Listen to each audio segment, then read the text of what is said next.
It's great to have you with us from wherever you're tuning in from. For more information about Elevate Church or to contact us, head to our website elevatechurch.me and take us wherever you go by downloading our Elevate Church AU app. We hope this message inspires and helps you to take your next steps in your journey.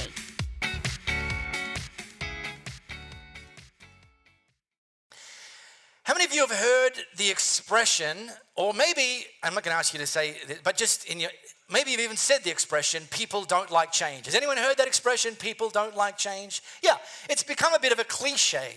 And I'm on record on multiple occasions as calling that out as being largely not actually true. I mean, think about this. If tomorrow you got a phone call, 10 a.m., from some lawyer somewhere, and they said, hey, listen, your great-great-uncle Rick has just passed away, and he's left you $20 million. And you're like, I didn't even know I had a great-great-uncle Rick. Well, you did, and he just died, and he didn't have a family of his own, so he's left you $20 million. If it's true that you don't like change, then you better not take that $20 million, because something's about to change for you if you do. But the thing is, we do like change some of the time. So I think that maybe the more accurate expression is that some people don't like some change.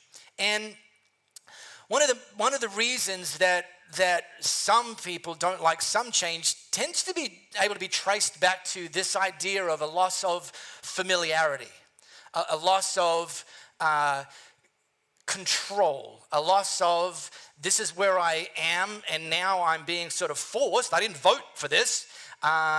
Forced into this, and I'm not sure I want to let go of that familiarity. And that kind of tunnel of chaos and that decoupling of those two things, I think that's where a lot of people get a little bit stuck and find themselves feeling a little bit turbulent. But here's the thing. Change is going to come our way, whether we like it or not, whether we set it up or not, whether we voted for it or not. I mean, if the last 12 months has taught us anything, it's that things are going to change, and we, in many cases, don't have any say in it. Anyone heard of a thing called a global coronavirus pandemic? Started about 12 months ago, has affected everyone. We didn't vote for that, but it's brought about change. It's brought about enormous change in areas and ways that we didn't even see coming over the horizon. With that, and for other reasons, there's political tensions in numerous countries, and we're either in those countries or we're exposed to the news about those. And by the way, it gets exhausting watching some of that stuff. Economies and jobs have been seeing a roller coaster ride in many countries, including Australia. Racial injustice and the protests that have been generated by the racial injustice, that has come to the forefront, thankfully, by the way, in the last 12 months. But we didn't vote for any of those things, but they've come, and we've had to be adaptable. We've had to kind of go with that. But here's one thing, and this is what I want to talk about today. There is one thing that never changes. There's one thing that's always reliable. There's one thing that's always dependable. There's one, and in fact, it's not a thing, it's a who, and that's God, and who God is. That when anything or even everything changes, the one thing, the one person is God and who God is. And so 5 weeks ago, we launched this series, What Are You Expecting? And it comes from something that God actually said about himself. Now, when someone tells you something about themselves, maybe the source isn't, you sort of have to check, is it true, is it not? But I'd like to think that when God says something about himself, it's like, okay, I think we can probably take his word for it. And this thing that he declared about himself, it actually has become like a greatest hit in the Old Testament, the old part of the Bible. It's been on endless repeat because God didn't just want the original audience to know these things about him. He wanted subsequent generations and the next generation and the next generation and us in 2021 to know these things about who he is. And really these things that he declares about himself are either going to be in the category of did you know or don't forget. Whichever camp you are in, did you know? I didn't know. Wow, that's breaking news for me. Or, yeah, I kind of did, but sometimes I forget. Either way, let's bank these into who we are and our understanding of who God is. And this is what he said about himself. He turned up to Moses. Moses was leading the nation of Israel at the time from captivity towards the promised land. God shows up, like, hello, Moses, Yahweh here, the Lord, the God of compassion, number one, and mercy. I'm slow to anger. I'm filled with unfailing love and faithfulness. And so we've drilled into each of these first four things, that God's a God of compassion, that he doesn't just send us thoughts and prayers, but he actually inserts himself into our narrative, and he's willing and able to help those of us who need help in areas of our lives. A God of mercy, or we said grace, or we said favor, that God actually wants to give his kids a leg up. Week 3, Stevie Hall talked about patience. That in a cancel culture where you do something wrong and some people want to cancel you, God never cancels us. Great news. Even the dumbest things that we may have said and done, God doesn't cancel us. He's slow to anger. He's filled with unfailing love. We talked about that last week, looking at some of the high points of the life of a guy named Joseph, where Joseph, at face value, it looked like God had lost his number on multiple occasions, that he was alone, that he was abandoned, that he was helpless, that it was kind of the end of the line for him. And yet God continued to insert himself into Joseph's narrative and demonstrate unfailing love towards him, which every single time took something that was intended to harm Joseph and actually weaved it and made it into something good in and through Joseph's life. And I want to talk about the fifth one here, which actually brings all of the other stuff together. This idea that God is faithful. Because, by the way, if he's not, then the other four should read something like, I am sometimes the God of compassion, sometimes the God of mercy, sometimes I'm slow to anger, sometimes I'm filled with unfailing love, full stop. But he makes sure we understand and faithfulness, meaning you don't have to worry about which side of the bed God gets out of in the morning. Because he's going to be the same yesterday, today, and forever, because he's faithful. A number of years ago, some friends of ours, they invited us out for a day on their boat on the river, and included some water skiing. Now, I don't know if you've been water skiing before or not. I had not been water skiing before or not. But here's what I quickly discovered. The sport of water skiing, the learning curve is incredibly steep. There is no kind of beginner's course for this. You're behind a big boat. You're on the end of a rope. You're sitting on some skis, and you've never done this before. And that boat must actually get up to a certain speed for this whole kind of thing to work. They can't just putter along at 1 kilometer an hour because you've got your L plates on. No, they have to get up to the same speed as you would for just about anybody. And so it was my turn. And I got the skis in, and you sort of sit back and this and that, and you got the skis pointing up, and then they said, grab the end of the rope, and then they said, ready? 3, 2, 1, and it's boom. Like they have to get up to the velocity in a very short space of time. And you have to have mastered, in that window, mastered every aspect of water skiing. Lean back, lean forward, do this. Don't lock your arms out, relax your shoulders, bend your elbows, bend your knees. Well, let me say, it's harder than it looks, okay? Speaking from experience, it's harder than it looks. The reason I know this is because within a split second, I was what skiing world referred to as having a garage sale, which means there is stuff everywhere. I've got one ski over there. I've got the other ski over there. I have several limbs in that direction, others pointing in that direction. It's a miracle I can still walk today. I was garage sailing, and here's the thing, but I kept going. Now, by going, I'm meaning like this way, head first, feet back, and no skis to be sight.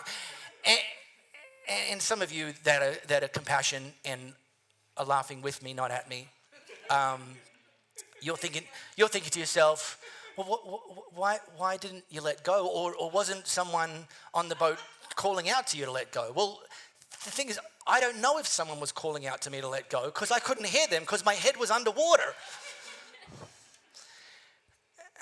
And I didn't let go. I don't know why. I thought things are just going to turn around for me any minute now.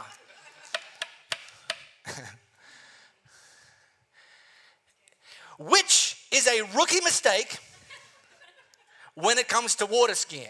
The second you're garage sailing, let go. However, it is the exact opposite when it comes to God. That God would say to us, never let go of me, because I will never let go of you, because I'm faithful. And if you hold on to me, I can hold everything together for you, even while things are falling apart, because I'm faithful. God's faithfulness can hold you together when things are falling apart. Let me share with you something that the writer of Deuteronomy, which is again one of the early books in the old part of the Bible, and they themselves declared something about God. That he is the rock. Now, I know some of you thought Dwayne Johnson was the rock, and he is, but God's the OG rock. He was the original rock. His deeds are perfect. Everything he does is just and fair. He is, and this is the word again, a faithful God who does no wrong. How just and upright he is. And this word picture of God being the rock, that would have been so meaningful to the people in that time. That would have said to them that, because they would have associated a rock, the rock, as things like something that you can hide behind, like a fortress. And so if you say God's the rock, they would have said, wow, that's great. God actually will protect me when I need protection. They would have also realized that a rock is something that you build on if you're wise. And in fact, thousands of years later, Jesus told a story. And he told a story, it was a fictitious story, but it was told to make the point, about two people that chose to build a house. Now, in this kind of building story that he talks about, pretty much everything was the same between these two people. Similar places on earth, similar times, similar style of houses. However, one of these people chose to build their house on the foundation of sand, while the other chose to build their house on the foundation of rock. And so there they go, finished houses. You know, finished houses, oh, beautiful. Invite the family over, come and see my new house. People come and see their new house, which is great in fair weather circumstances. Then Jesus makes the point that a storm came along, a damaging storm came, or potentially damaging storm came along. So here we have, on the surface, the exact same houses, the difference being one chose to build their foundation on shifting sand, the other one on the rock. The storms came, and the one on shifting sand was destroyed. Same storm, the one built on the rock stayed. And so the call for us is, as we get to understand God is faithful, that we can hold on to him. We can build our life onto him. And not only can we, this is one of those, you kind of should, you kind of ought to. That's the wise thing for us to do.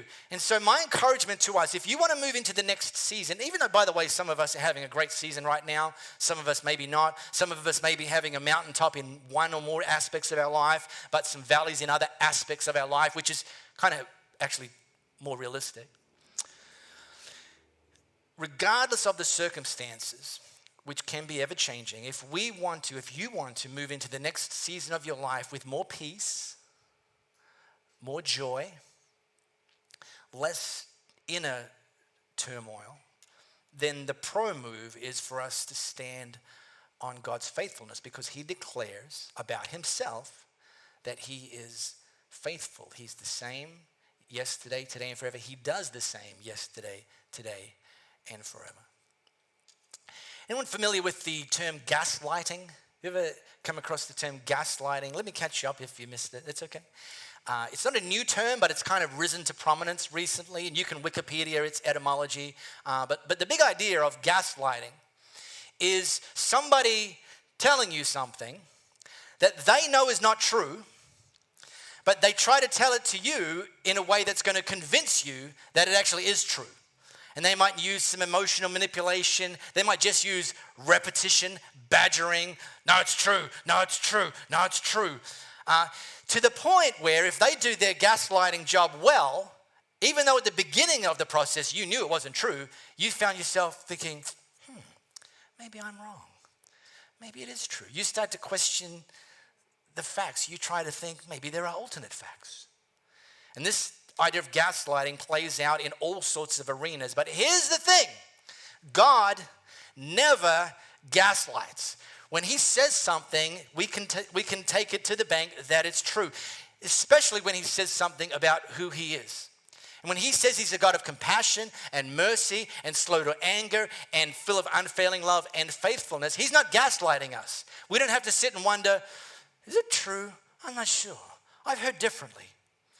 That God is going to declare the truth about who he is. One of the ways this plays out is in a thing called a covenant. Now, that's not a word I'm sure many of us have used in a conversation recently. Anyone thrown that into a dinner party chat? No?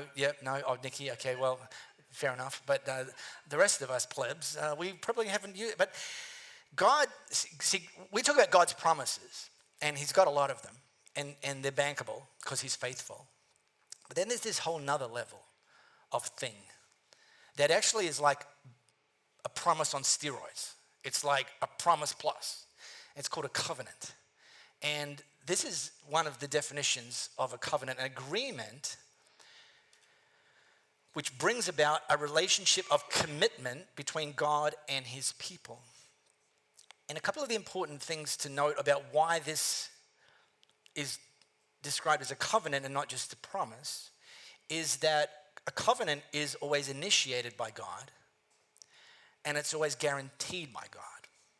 See, we as humans, we do promises. We do promises with our words and sometimes we don't keep them. We do promises, we take it up a level, we shake on it. Like, that's going to make much of a difference. It's a handshake gentleman's agreement. Okay, but you can still break that. I'm not saying you should, but I'm just saying you can. Or then we take it up to another level, we put it in writing. We call it a contract. Yeah, well, if that's so binding, why are there courtrooms around the world clogged up with people disputing about whether they made good on this legally binding contract? That's us. That's us at our best. At our best, we can't always keep our word, our promise, our contract. Then there's this whole nother level, a covenant that God initiates and that God guarantees. The unfailing God initiates. The faithful God guarantees. And because he initiates it, it's a good idea. Better than anything we could come up with. And because he guarantees it himself, it's better than any handshake contract. It's a covenant. And his first covenant is something he actually initiated with a guy called Abraham. I don't have the time to go into this, although if I did, you'd be impressed.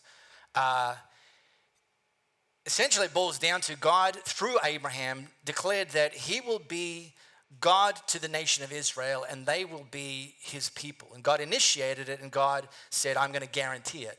And to this day, the Jewish faith still hold to that very covenant that God initiated thousands and thousands and thousands of years ago. We today, as followers of Jesus, we have access to a new covenant that was actually initiated by Jesus.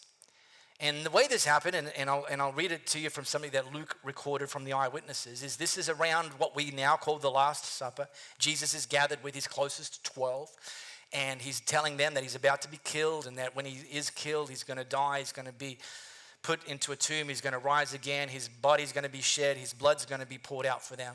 And he said this to them. After supper, he took another cup of wine and said, this cup is the new covenant. And they were all people of Jewish faith. They would have known what the old covenant meant between God and Abraham and the people of Israel. And Jesus now steps up and says, well, this is actually a new covenant between God and his people.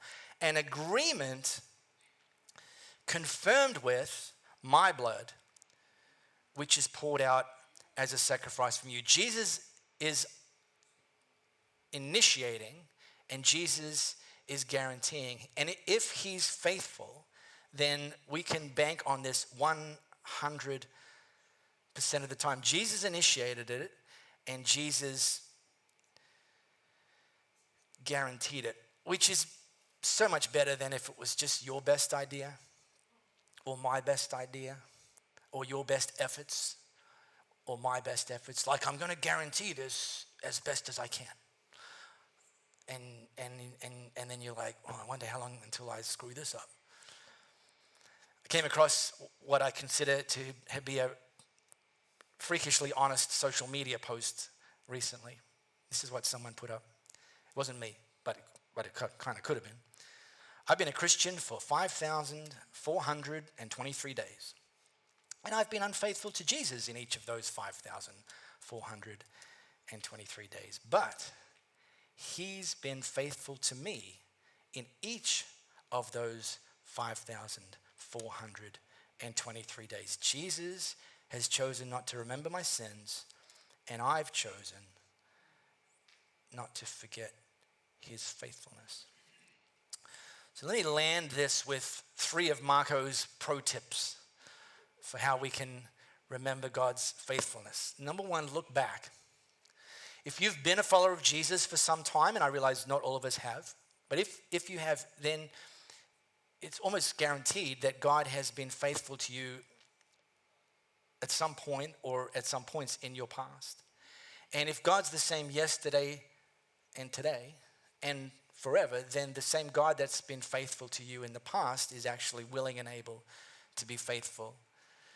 So this is how we build our faith, because we say, well, in this current circumstances, is God going to come through for me? And we can look back to think, well, yeah, actually, I remember that time when he did. And so, yeah, we can expect God's faithfulness today. We can expect God's compassion, favor, patience, unfailing love today if we've experienced that in the past. Second of Marco's pro tips is to look up. Like, God, what are you doing today?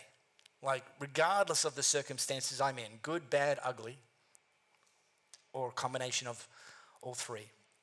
Look up. God, what are you doing? What is it you want me to see that's going to be a highlight and a reminder of your faithfulness in my life today? And by the way, that will actually be a beacon to the people around you, who them are often facing circumstances and wondering how it is that you've got peace and joy in your life, even though some of this other stuff spinning out for you. And then finally, look ahead. What could God do with the dreams he's put in your heart? What could God do with the promises that he's declared to you? What could God do with some hopes that and visions and future that you're actually angling towards and wondering, if God's faithful, then the same God that was faithful in your past, the same God that's demonstrating faithfulness today, is waiting to demonstrate his faithfulness in your future. We really hope you got a lot out of this message. If you live in the Perth area, we'd love for you to join one of our live experiences. For times and directions, as well as information, head to our website, elevatechurch.me. For those of you beyond the Perth area, we'd love for you to connect with our online experience, which premieres every Sunday via YouTube and Facebook Live, and on demand immediately after. And to partner with us to reach more people by giving financially, head to our website, elevatechurch.me, and also download our Elevate Church AU app.